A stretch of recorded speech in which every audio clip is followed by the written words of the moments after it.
Olá, bem-vindos a mais um vídeo. Hoje este vídeo é a segunda parte e continuação do vídeo anterior sobre as políticas de spam de pesquisa Google, parte 2. Toda a informação. O meu nome é Miguel Ordão, sou profissional de SEO, tenho vários projetos online, trabalho já há bastantes anos online, mas as minhas linhas de negócio, para quem não me conhece, são a minha agência, vá lá, que trabalhamos apenas e só serviços de SEO, e temos consultoria, posicionamento web, auditoria e implementação SEO, serviços de SEO, ou seja, SEO Labs é só focado em serviços de SEO, nada mais. Portanto, no marketing digital nós somos especializados nesta temática, e depois tenho duas linhas de negócio, Miguel Brandão, que é a minha marca pessoal, em que tem muito conteúdo gratuito, e estes vídeos são prova disso mesmo, estão grátis, estão no meu canal do YouTube, podem consultar sempre que quiserem.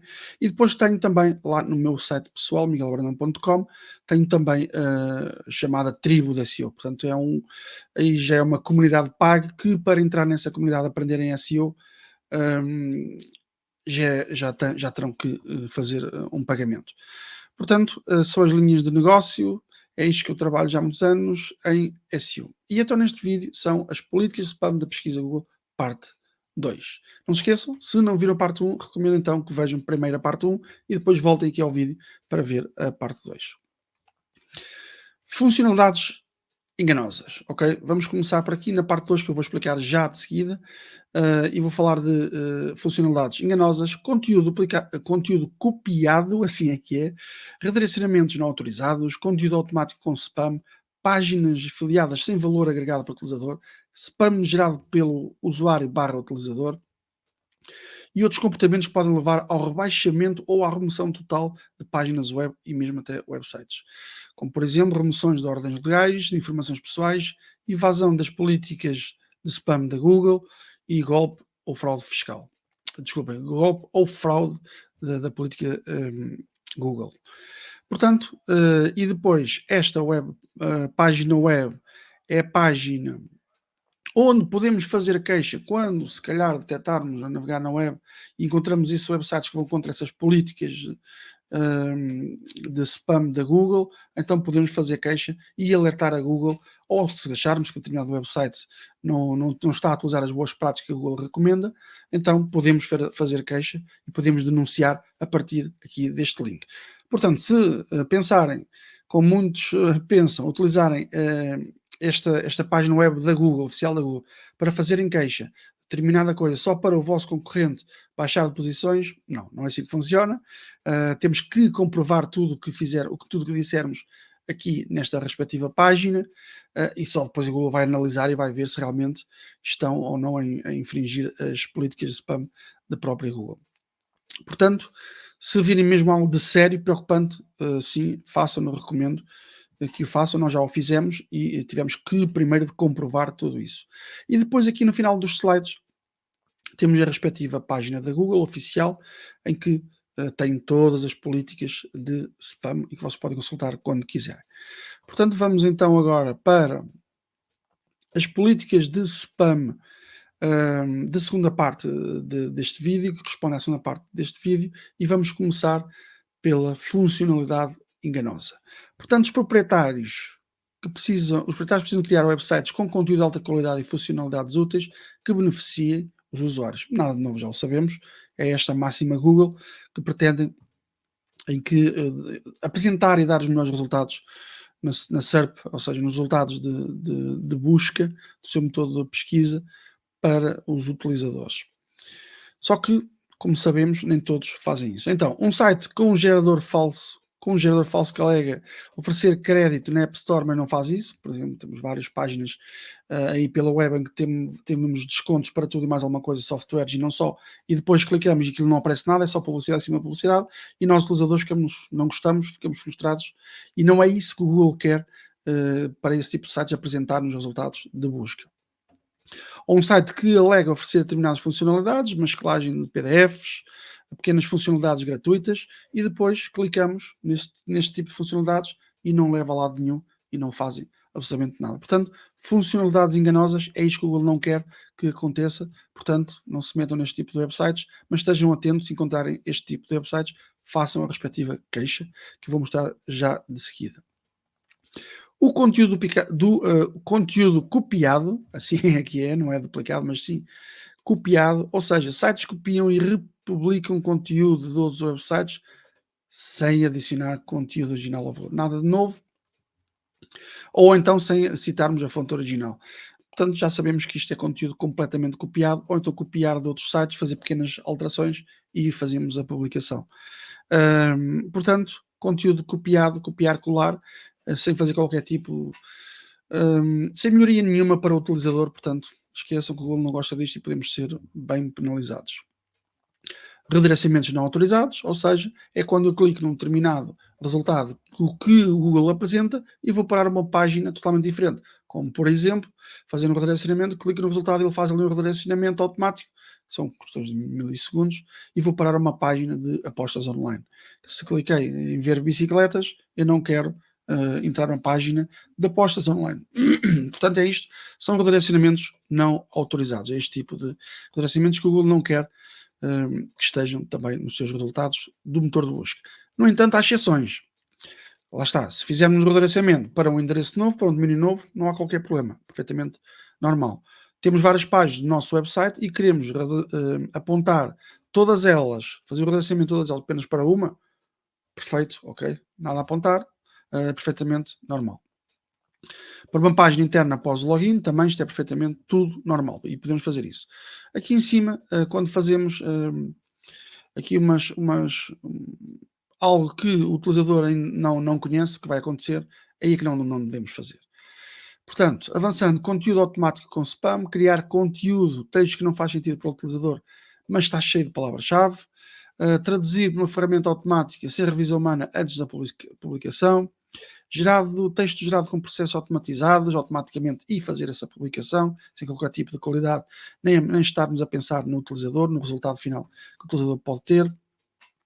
Texto gerado em bases de cópias de feeds ou resultados de pesquisa, etc, etc. Portanto, conteúdo gerado automaticamente não será boa ideia fazermos esse tipo de estratégia para os nossos websites. Páginas afiliadas sem valor agregado, portanto, apresenta links de produtos afiliados em que as descrições e avaliações são copiadas diretamente da fonte, ou seja, das páginas dos afiliados. Ou seja, isto não acrescenta absolutamente nada para o utilizador. Ele já viu, se for parar à página de afiliados original, ele vai ver os mesmos conteúdos, ou seja, está a ver, a visualizar no nosso website uma página com os mesmos conteúdos. Qual é a vantagem disto? Muitas vezes vemos isso também, não é de afiliados, mas um exemplo seria página de produtos em que as descrições são exatamente iguais para o mesmo produto em várias e diferentes lojas online. Aí não há problema porque não são de afiliados, mas há problema porque o conteúdo é o mesmo, conteúdo duplicado. O que é que ele diz aqui? Portanto, ainda relacionado com as páginas de afiliados, nem todo o site que participa em programas afiliados, sem valor agregado, é um site sem valor agregado. Bons sites afiliados agregam valor acrescentando conteúdo ou recursos significativos. Lá está. Se temos um site a pensar na afiliação, temos que ter conteúdo, ok? Nós próprios criamos o conteúdo bem escrito, bem feito, páginas de valor para o utilizador. Spam gerado pelo usuário, contas de spam sobre serviços de alojamento web disponíveis para qualquer pessoa, em que, lá está, um alojamento web, registramos, ficamos com direito a utilizar esse alojamento web, mas no entanto aquilo está cheio de spam, cheio de publicidade e o website fica já, ou seja, fica já em estado de alerta porque está cheio de publicidade, cheio de funcionalidades que não deveriam ter. Postagens com spam em conversas de fórum, portanto temos um perfil de fórum cheios de links para só porque queremos arranjar links a apontar para o nosso site, spam de comentários em blogs, quem nunca fez isto, quem trabalhou em SEO, quem está a ter o primeiro contacto com SEO aqui neste vídeo, já sabem que sempre que responderem a um determinado artigo de um blog ou uma notícia, respondam realmente à notícia, deem a vossa opinião sobre essa notícia, sobre esse conteúdo, e não, e só porque sim, deixar lá o respectivo link do vosso site. E depois, por também muitas outras dicas que o Google vai passando em que nós devemos estar atentos, como por exemplo, veja aqui várias dicas sobre como evitar o uso o abuso de áreas públicas no site, corrigir sites invadidos, evitar ataques de hackers, etc. Portanto, depois vocês aqui podem complementar com mais informação, que existe muito mais do que estes 4 pontos. Existe muito mais informação do que estes 4 pontos. E então chegamos então a outros comportamentos que podem levar ao rebaixamento ou à remoção total de página web e até do próprio website. Remoções por ordem legal, quando recebemos, ou seja, quando o Google recebe um grande volume de solicitações válidas, atenção, solicitações válidas, quando o Google recebe muitas queixas para remoção devido a direitos autoriais envolvendo determinado website, o Google pode utilizar essa informação, pode, e utiliza certeza, para rebaixar outros conteúdos do site nos resultados. Ou seja, não é só aquela página, é também outras páginas associadas e se calhar todo o website. Porquê? Porque recebeu muitas solicitações de vários utilizadores a de fazerem queixa daquele tipo de conteúdo que está naquela página. Remoções de informações pessoais. Se processarmos, portanto, o Google, mais uma vez, se tiverem várias solicitações para remoções de informações pessoais envolvendo um site com práticas abusivas de remoção de conteúdo, acontece a mesma coisa. Depois eles dão aqui mais informação adicional. Podemos aplicar o Google práticas de baixo vencimento para sites que recebem um alto volume de remoções de conteúdo por doxing. É isso, não sei o que é isto, mas pronto, não vamos estar aqui a falar disto. Podem depois, com mais calma, estarem para não tornar este vídeo muito chato, e vocês podem ver o que é isto, doxing, devido a queixas. Mas será algo que os utilizadores fazem queixa. Remoções de informações pessoais. Eu posso, se calhar, encontrar dados sensíveis meus que estão publicados em outros portais, outros sites, em que eu não dei autorização para absolutamente nada. E se eles estão a fazer essa publicação visível na web, então eu posso fazer queixa através de uma página que eu vou mostrar já de seguida, da própria Google. Eu posso fazer queixa dessa página e então o Google depois vai tomar determinadas ações. Evasão da política de spam. Se o próprio continuar em ações destinadas a contornar as políticas de spam ou de conteúdo para a pesquisa Google, podem tomar medidas adequadas que podem incluir restrição ou remoção da qualificação de alguns dos recursos. Ou seja, temos o site de notícias. Se começarem a receber muitas queixas, muitas solicitações de queixas a Google, que aquelas notícias são falsas, que, enfim, que violam as políticas de spam da própria Google, portanto, ali o Google vai desaparecer com essas notícias e vai marcar aquele website e vai baixar nos rankings. E depois temos por golpe ou fraude, assim é que é. Portanto, há várias formas de golpes e fraudes, incluindo, mas não se limitando a falsificar a identidade de uma empresa ou um serviço oficial por sites falsos.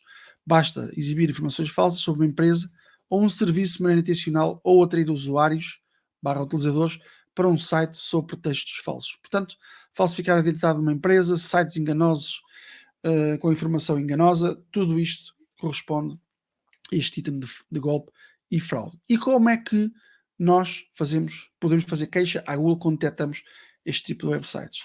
Nesta página aqui, que está disponível aqui nos slides, aqui. Portanto, para denunciar, vocês podem clicar aqui, já sabem, depois nos comentários, se quiserem os slides, eu partilho depois com vocês, basta vocês nos comentários pedirem que pretendem os slides e eu depois assim o farei, com o respectivo link nos comentários. E aqui nesta página que nós podemos fazer queixas e podemos informar o Google que supostamente detectamos algo de anormal. Conteúdo com spam de links pagos, malware, phishing, etc. Denunciar conteúdo spam, por ser uma conta Google, claro. Denunciar malware, denunciar phishing. Vou só clicar para vocês verem. Portanto, já está aqui a perguntar qual é o URL e mais informação. Portanto, temos aqui, para além das políticas todas de spam que vimos no vídeo anterior, parte 1, e neste vídeo, parte 2, são todas estas políticas de spam que tivemos a ver em dois vídeos. Portanto, e devemos estar em atenção e devemos estar atentos com estas políticas de spam, que é extremamente importante para quem está a começar no Google, para quem já está, para quem faz SEO, para percebermos exatamente até onde é que podemos ir, que tipos de técnicas e estratégias podemos ir e fazer sem estarmos a correr o risco de sermos depois mais tarde penalizados. Claro que aqui há algumas que são bem agressivas, outras são nem tanto, mas devemos, eu diria que para um SEO deve saber isto quase na ponta da língua, ok? Porque é extremamente importante sabermos como é que o motor de busca Google funciona e depois temos aqui informação oficial da Google, ele não quer que nós façamos isto. Então temos de saber até onde é que podemos ir, temos de ter esta informação do nosso lado. Eu venho aqui e pesquiso muitas vezes, estou sempre atento se há alterações ou não nestas políticas de spam por parte da Google, que é muito, muito importante. E depois também já fiz algumas denúncias, não muitas, já algumas denúncias de sites maliciosos e para ajudar o Google a apresentar os melhores resultados possível. E é isso que o Google quer e pretende no final do dia, é dar a melhor resposta possível ao utilizador que faz uma pesquisa no seu motor de busca, portanto, dar a informação que ele precisa. Bom, é isto, recomendo vivamente que vocês estejam muito atentos para quem está a começar no SEO, para quem já está no SEO, para quem trabalha no SEO há muitos anos. É muito importante estas questões das políticas de spam da Google, para além de muitas outras que tenho vindo a mostrar aqui nestes vídeos relacionados com a temática O que diz o Google. Portanto, espero que tenham gostado e até ao próximo vídeo, ok? Muito obrigado e até à próxima.